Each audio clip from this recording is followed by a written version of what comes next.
Hey Pokedad Fan Club, it's me, Pokedad, and today I'm doing a tribute to Zoroark Eggs, or really you could kind of say it's the last hurrah for Hex Maniac and Puzzle of Time, and to an extent you could say Getsus and Wally also, even though I'm not really playing them in this deck.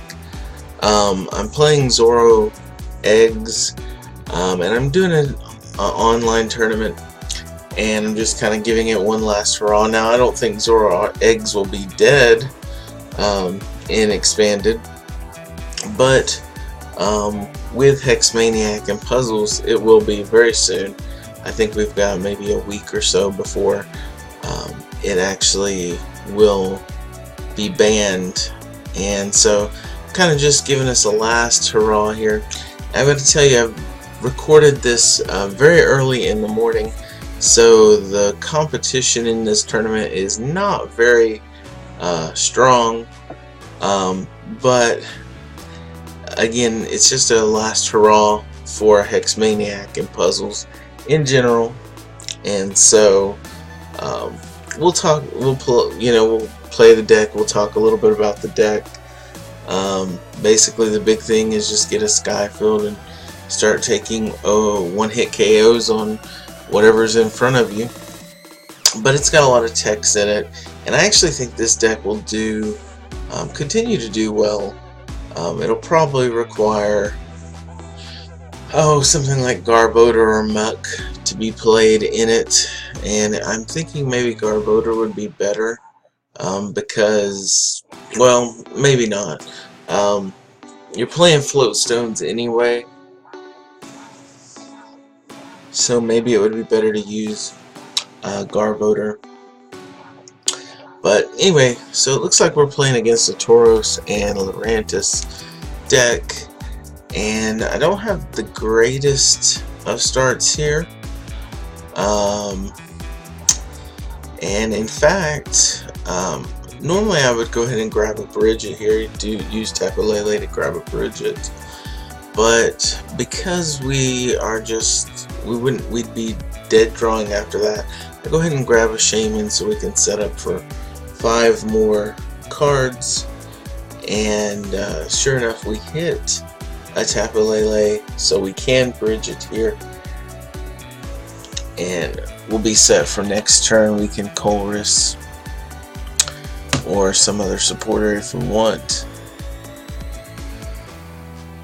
Guess most likely it's gonna be a Colress, but anyway, we'll go ahead and grab 2 more Zoruas out, and hopefully next turn we can start trading. I'll go ahead and battle compress. Go ahead and get, and we discarded 1 egg already, but we'll get a second one in there. This list actually plays Ace Trainer, which is pretty good, and we'll go ahead and get rid of the other Bridget. You don't need it very often because you're playing from ahead quite a bit, but every now and then you run into a little bit of trouble, and Ace Trainer can kind of give you a comeback mechanic in this list. This list doesn't play Red Card or Getsus, even though those were very popular. It does play 2 Hex though. Anyway, this guy goes ahead and Guzma's up my Zorua and hits me for 40, which doesn't make a lot of sense at all. But anyway, here comes the propagation, and we'll be using a lot of propagation. While I'm at this, while I'm kind of going through this, because I will be propagating a lot, and this will be an Ultra Ball for probably a Zoroark, and then we'll propagate and trade again. But while I'm at it, what do you think about the bans? Give me your comments below. I'd love to hear what you think about the bans. Hex Maniac and Wally and Getsus and the Puzzles of Time all getting banned here. But I'd like to hear what you think of that. Personally, I don't think, and I was going to Colress, but I think just Hex Maniac's better now, because I'm going to take the knockout anyway. But, I don't know, I feel like Zoroark, they didn't want to destroy an archetype, because Zoroark is so popular, and also because the card is pretty new. But at the same time, they I don't know that it goes far enough. I know Hex Maniac is really good, and that's going to make things like Aegislash still be super, maybe become stronger. But I also know, and it looks like I'm going to be able to just take a knockout, bench the 3 eggs, and then play the Skyfield and take a knockout. So we'll have this game done already. But I feel like that Zoroark may have been when it was printed, may have just been too strong of a card.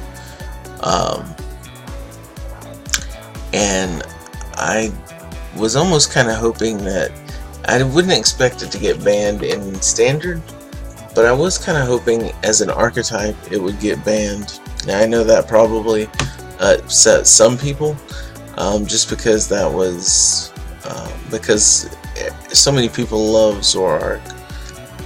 However,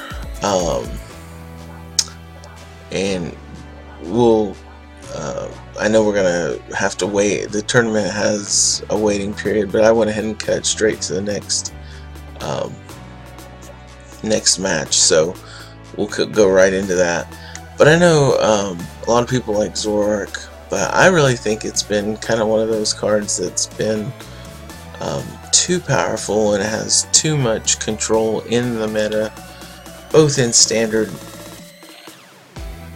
and in Expanded. And I'm not 100% sure that we're going to see a lot of different variety, even with the bans. Now they banned Wally also, so that makes Trevenant less abrasive, I guess, for lack of a better word. I think there's probably a better word there, but I still think even without Wally, Trevenant can still be a pretty solid deck. But Zoroark, I think, will still be extremely good even after rotation, even after the bans. And I'm just not sure how I feel about it. It looks like we're starting a Seismitoad here, and one thing about this deck is that it plays quite a few tech Pokemon. Seismitoad is one of those tech Pokemon. It's usually used for like the Night March matchup, or sometimes the Seismitoad matchup. In one match I played with this deck a couple days ago, I got a choice ban on my Seismitoad, and they weren't able to hit their energy on turn 1, their Seismitoad, and I was able to just Quaking Punch, and I took 5 prizes with just the Seismitoad because they were playing hammers and lasers and everything, and they could not find their energy. And then I just finally finished the final Seismitoad off with a Ritus beating for a 1-hit KO. Anyway, looks like I was able to battle compress for a Bridget, because I had a VS Seeker in hand, and then we'll go ahead and set up, get 5 more cards so we can get going for next turn. And it looks like we're fine. I don't know that I need to dig any further at this point. Basically, if you get a turn 1 Bridget, you're feeling pretty good with Zoroark Eggs.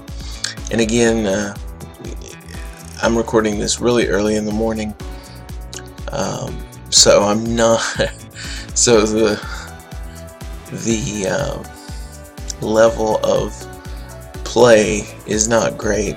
I also want to just mention this while I'm at it, that one of the best ways to farm packs, if you can't afford codes, I don't really buy I used to buy codes all the time, but I don't really buy them anymore simply because I don't really want to pay for them anymore. So what I've done is I've started farming, and I found that Expanded is the best place to farm because most people don't really care for Expanded. Now I think the bans are gonna make it so that Expanded becomes a little more popular, but so what that ends up meaning is that people that are also that don't have a lot of cards are trying to farm Expanded also, because they know that they can't really compete in Standard because everybody's playing Standard. And so what you end up finding is you end up getting matches like this where I'm playing a solid deck and it's gonna just run over everything.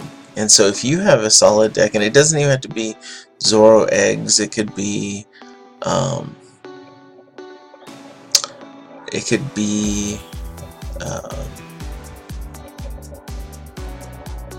Night March, it could be Trevenant. Those are some of the, even Vespiquens, a deck like that could take you far into a tournament. So I think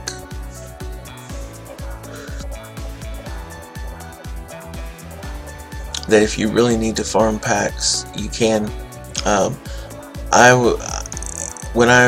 For Celestial Storm, I did recently a pack opening of 36 packs, so that's what I was able to get from my tokens.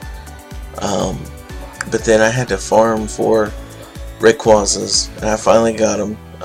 I had to trade, I want to say somewhere around, I got one out of the 36 packs, so I needed to get 3 more, and I think I had to farm 60, probably 68 packs or 66 packs, something like that.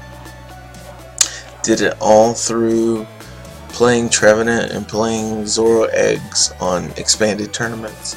So, and it didn't even really take me all that long. It took me, I don't know, probably 10-12 tournaments. Now, you do have to save up your tickets to do this. And I usually just, like, once I still have a few more things that I'm going to be picking up from Celestial Storm. Mainly, I think Scizor, and I think I need one more Stack Attacker and some Shiftries. But other than that, I've got pretty much everything to start doing videos. But anyway, so as long as you save your tickets, if you're playing your ladder and just laddering up, getting tickets, save the tickets for right after a release, go into Expanded format, find a popular deck of that time. Some of the best places to go is Limitless TCG. They have the decks that have done really well at major tournaments, and find one that is, if you don't have a lot of good cards, find one that's something that you have close to. Like Night March should be pretty easy to build for just about everybody. The only thing you really need is a couple Shamans, and the Night Marchers are pretty inexpensive to get. And I'm kind of rambling and not really going over the match, but that's because I really want to talk a little more about just some tips and hints on how to do well with getting packs if you can't afford to buy codes. Now, if you want to buy codes, go for it. You know, I don't know how much they're running, but usually they run somewhere around, I don't know, 50 to 75 cents. Maybe cheaper if you can find them. I was able to get them for about 25 cents or so. And I know that's a really good deal, but right now funds are kind of tight for me and my family, so instead of spending the money, I was just able to farm the packs. And if you don't have the money or you don't want to spend the money, this is a solid way to do it. Anyway, so let's talk a little bit about expanded on what I think it's going to look like in the future. I think you're still going to see Zoroark being able to hit 210 for a single attachment is just really strong. And little like this deck has 6 cards that would have to replace 2 Hex Maniacs and 4 Puzzles of Time, and I imagine you could probably put a 2/2 line of Alolan Muck or even a 1/1 line of Alolan Muck, and then you still have 4 cards. So I think Zoroark is still going to be really strong. I do think that item lock decks will continue to be strong. I think Seismitoad Garb will still be a solid deck. I've even seen like Noivern Zoroark, and I think that's quite intriguing because Noivern has the item locking aspect, but it also has keeping your opponent from being able to attach a special energy. So against other Zoroark decks, you might be able to keep them from even playing. And so I think that's an intriguing idea. I also think that of course Keldeo, Blastoise Keldeo, Archie's Blastoise is going to see play again in this format. I don't know how good it's going to be though. I feel like Silent Lab as a card in general is going to become much more used, and you might even see Darkrai and Yveltal come back, like a Turbo Darkrai. That's why I think Silent Lab is going to be strong. I think Muck will be strong, and you'll see a lot more play of that. I think probably Drampa Garb will probably see play and expanded, and you might even see Banette Garb with Drampa, so it'd be Drampa Banette Garb. The reason why I like Banette is that, and you might even see this in Standard too, even though it's weak to Zoroark, so you wouldn't want to play Banette if you're going against a Zoroark deck, but you could still play Drampa and just use Righteous Edge and Parallel City. But Banette gives you some other outs in other situations, like if you're playing against Buzzwole, or if you're playing against something that's Psychic but also weak to Psychic. So for instance, maybe if Malamar picked up and you saw like Ultra Necrozma coming, Banette could help there. Also in Trevenant, it's not weak to Trevenant, but you can still do some decent damage to Trevenant for one single energy. And so those are the kind of decks that can do well against Trevenant. Obviously, I think you're going to still see Night March, and you'll still see maybe Vespiquen, Night March. So I think those are cards that are going to still see play. Right here, I looked and I was thinking about discarding the Ace Trainer, and I didn't even think to look at my Bridgets. But fortunately, I realized Bridget should have been there early. So I was going to grab a Tapu Lele here, and I was going to bridge it, but then I went to go grab the Tapu Lele, and I went over and just double checked, and sure enough, both of the Bridgets are prized. So I went ahead and instead of getting a Tapu Lele, I got a Shaman. I could have also got a Zorua there, but what I was thinking here is that I can get my hand down pretty low. Maybe we'll hit another Zorua or two, and then we can still end, since we haven't played a supporter this turn. And so we play the Mewtwo down, and then we can go ahead and double propagate here and grab another Zorua. Maybe that wasn't the best way to play the deck, but I'm still happy with the outcome. I mean, ideally you'd like to have 3 Zoruas down turn 1. That's kind of your ideal situation, but you can still make do with 2. I mean, with Colress in this format and just all the trades and the propagating, you can get a big hand size really quickly. So I think we're fine here.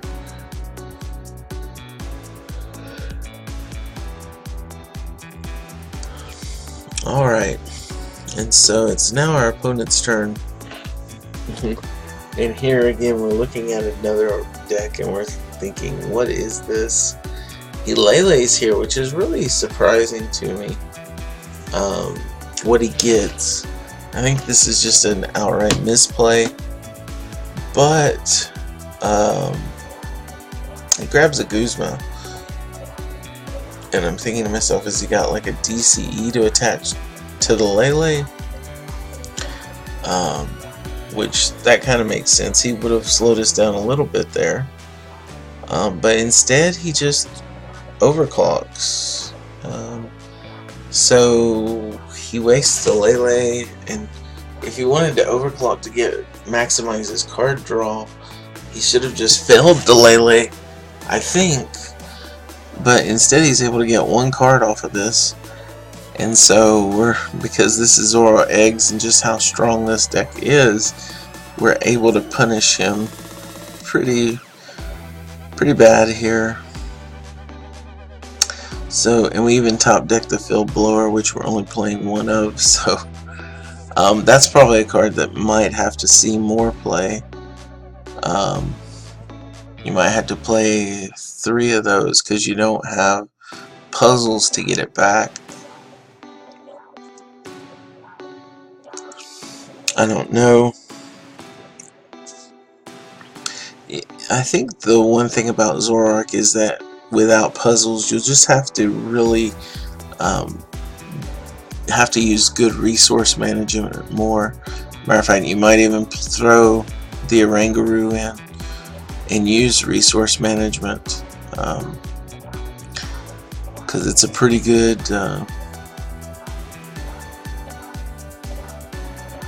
card.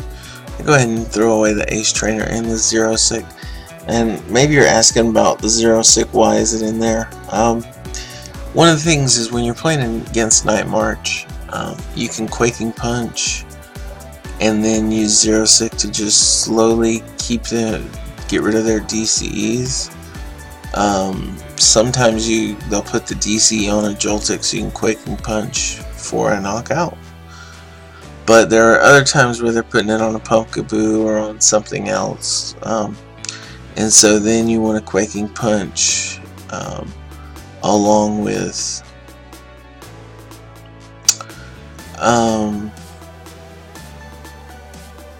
the Zero Sick. And when you item lock Night March, it really forces them to have to